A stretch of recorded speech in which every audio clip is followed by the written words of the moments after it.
O filme de hoje é uma das melhores continuações de todos os tempos e o único a fazer tudo certo dentro de uma franquia cheia de altos e baixos. Tem tudo aqui, um vilão complexo, um segundo ato onde tudo dá errado, amantes separados, heróis humilhados, um pouquinho de alívio cômico, tudo na dose certa. Quem patrocinou este vídeo foi o Felipe Rocha e ele é um presente de aniversário de 50 anos para o seu irmão, Tiago José Otero Rocha. Tem uma dedicatória bem legal, deixa eu ler aqui que eu não gosto de errar. Um grande companheiro de vida e bagunças das mais diversas. A barba mais magnífica da grande nação merece um presente à altura de meio século de idade. Em especial, a ideia de fazer o fantástico Bigualhoça Movies, o podcast de cinema da grande nação das terras continentais São José da Bigualhoça, em Santa Catarina. Eu vou deixar o link na descrição. Um abraço especial aos companheiros de gravação Fernando Kibum e Leonardo Jesus e nossos sensacionais convidados. E um abraço especial para mim, pelas críticas e visões de cinema que fizeram parte das minhas conversas e aulas sobre cinema. Obrigado. Thiago, feliz 50 anos.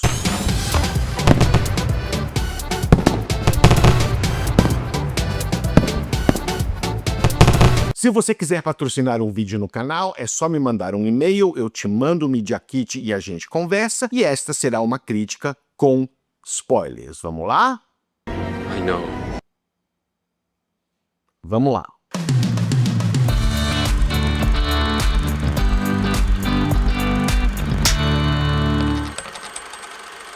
Star Wars, Episódio 5, O Império Contra-Ataca. O Império ficou pistola depois da destruição da primeira Estrela da Morte no primeiro filme e caça a Aliança Rebelde implacavelmente. Han, Leia e companhia tentam fugir, enquanto o temível Darth Vader fecha o cerco. Em outro planeta, Luke mergulha no treinamento com Yoda e se prepara para um duelo onde a paternidade mais chocante da galáxia é revelada. Amores nascem, heróis quebram, o Império avança, mas uma centelha de esperança ainda brilha. A direção é do Irwin Kershner. Esse nome ele requer um esforço. Ele também fez aquele 007 não oficial Never Say Never Again, que é ok, mas este é o seu melhor filme. E ele é um dos motivos pelo qual este é o melhor filme de toda a franquia. Recentemente vi uma entrevista do Liam Neeson falando que o George Lucas não gosta de dirigir atores. Segundo o ator, o diretor falou para ele que só começa a se divertir mesmo no processo de montar o filme. E de fato, a direção de atores não é o forte do George Lucas e é algo que esse filme precisava muito, porque tem o romance da Leia com o Han, então o fato dele ter criado o universo, mas chamado um outro diretor, funcionou bem demais. E aqui o filme é dirigido como um drama psicológico primeiro e um espetáculo blockbuster depois. O diretor prefere as aproximações lentas nos rostos, mostrando o Luke digerindo a própria dúvida ou a Leia digerindo a traição do Lando, por exemplo, e só depois ele corta para as máquinas colossais. O filme tem tudo que você pode querer de um blockbuster, mas o elemento humano é muito forte aqui. O diretor segura muito bem os silêncios, há umas longas pausas em Dagobah, por exemplo, que texturizam a frustração do Luke, e este é um filme com uma série de resultados infelizes. As vitórias vêm com um preço muito alto, você vê traições, você vê os protagonistas recuando, muitos prejuízos, muita coisa em jogo. É uma narrativa extremamente envolvente, começa com esses dilemas pessoais, o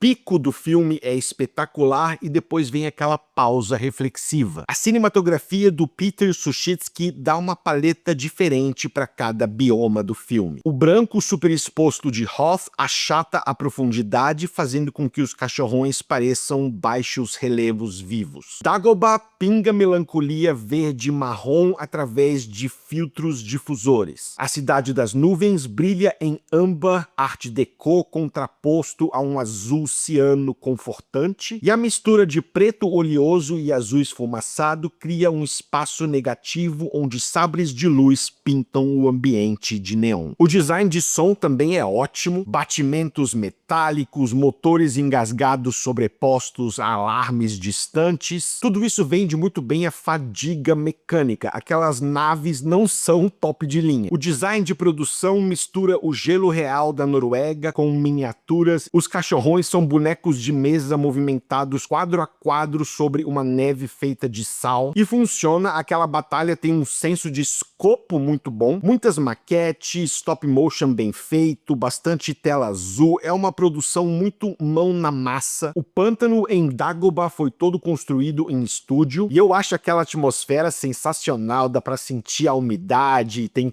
eu odeio cobra, aquelas cobras me dão uma agonia. Uma curiosidade é que o chão era todo elevado para que eles pudessem encaixar o Yoda dentro da perspectiva certa. Em Bespin, o design de produção combina passarelas físicas reais com pinturas e miniaturas. O filme tem efeitos ópticos muito bons para a época. A montagem do filme é gostosinha, ela intercala muito bem entre aquela introspecção do pântano e todo aquele caos envolvendo a Millennium Falcon. O filme mantém um enredo duplo em constante movimento, o ritmo é perfeito, é uma aula porque você nunca enjoa. Quando você começa a falar, o que será que tá acontecendo do outro lado, o filme meio que sabe e já corta pra narrativa paralela. Vamos falar da cena mais impactante do filme, a grande revelação. Talvez seja o melhor cliffhanger da história do cinema. Pensem aqui comigo, o primeiro filme saiu, pegou todo mundo de surpresa, aquele mundo, aquela criatividade, meu Deus, Jedi, sabres de luz, que é isso? Foi realmente um fenômeno cultural, as pessoas ficaram investidas na história, e você tem como certeza que o Luke é aquilo e o Darth Vader é um grande vilão e o pai do Luke morreu, e muito difícil alguém ter desconfiado. Aí você tá lá felizão, chega um momento onde o herói e o vilão vão se enfrentar e você descobre que o cara é pai dele. É uma revelação que muda tudo. Muda potencialmente a postura do Luke em relação a tudo, em relação ao lugar dele no universo, a se ele vai ou não aceitar o lado negro da força e todas essas coisas. Você começa a entender porque o Obi-Wan não queria que ele fosse enfrentar o pai, você começa a entender a obsessão do Darth Vader em encontrar o Luke. É um momento de exposição transformado em prenúncio. E 5 minutos depois, o filme acaba. Então, imagina o fã lá...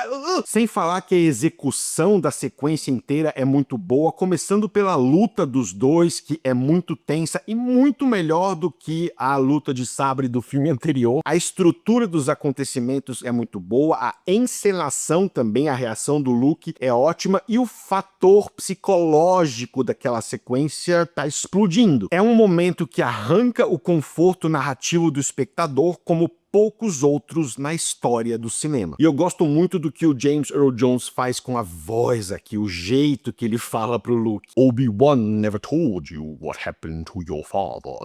Tem uma musicalidade. E quando o Luke se recusa a acreditar, ele ainda joga você sabe que é verdade, olhe para o seu coração e você saberá que é verdade.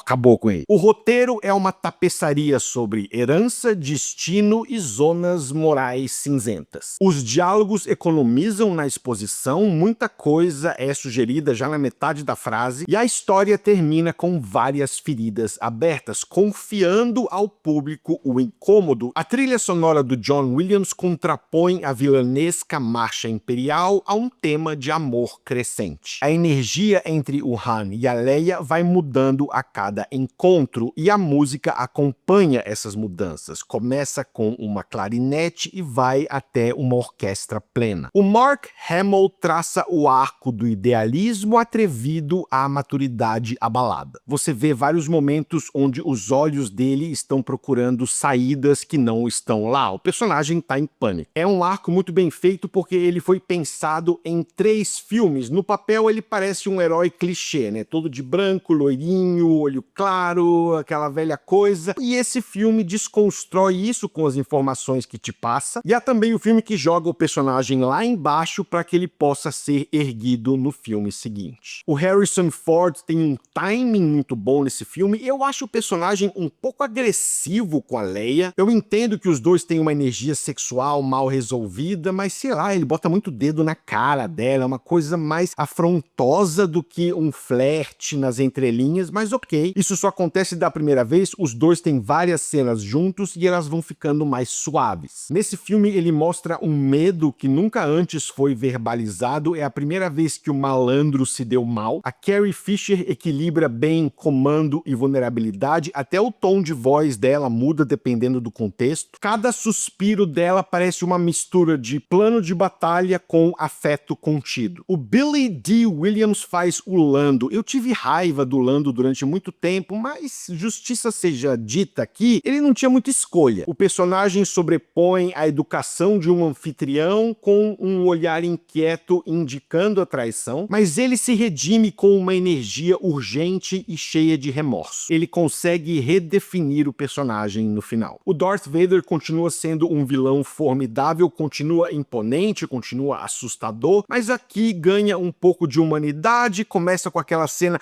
onde você vê o capacete entrando e fala, eita, talvez ele não seja tão poderoso assim, você vê o lado frágil dele, e quando você descobre que ele é pai do Luke, 4.000 novas dúvidas surgem sobre o que aconteceu com ele, quem é, as motivações, o que deu errado, por que ele é assim. Eu gosto do Yoda borrachudo, não tem muito o que dizer aqui, os movimentos são realmente limitados, e quando a gente viu o Yoda guerreiro lá voando e lutando, parece que são dois personagens diferentes, não apenas que ele envelheceu, mas beleza, eu gosto. Os droids continuam sendo droids, servem como alívio cômico, de vez em quando como uma facilitação narrativa. Eu não sei se eu entendo por que o C-3PO é tão covarde, talvez alguém possa me explicar nos comentários, porque ele é um androide, ele não deveria ter sentimentos, e ele age como alguém que tá assustado e com medo o tempo inteiro. Por quê? E o Chewbacca continua sendo o Chewbacca, ele dá uns gemidos, o Han Solo entende e beleza. O Império Contra-Ataca é um filme audaz, contundente e cintilante em seu chiaroscuro cósmico e temático. Nota...